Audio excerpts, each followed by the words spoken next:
মন খারাপ, খুব বেশি মন খারাপ, সহ্য হচ্ছে না, একটু কষ্ট করে শুয়ে নেন।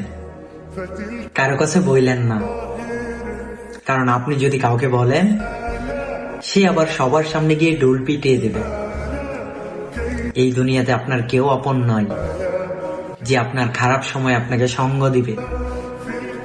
এই দুনিয়াতে সবাই আপনার নামে বদনাম করতে পারবে, আপনার নামে সুনাম করবে এমন মানুষ আপনার নাই।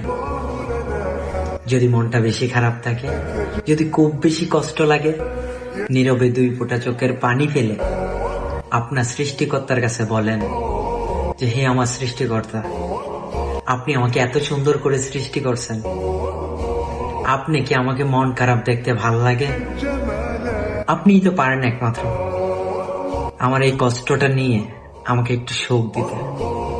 বিশ্বাস করেন, আপনার সৃষ্টিকর্তা ব্যতীত এই দুনিয়াতে দ্বিতীয় কোনো মানুষ নাই যে কিনা আপনার কষ্টের সময় আপনাকে সঙ্গ দিবে। অতএব মানুষের কাছে না বলে আল্লাহ সুবহানাহু ওয়া তাআলার কাছে বলেন, ইনশাআল্লাহ উনি আপনার কষ্ট দূর করে দিবেন।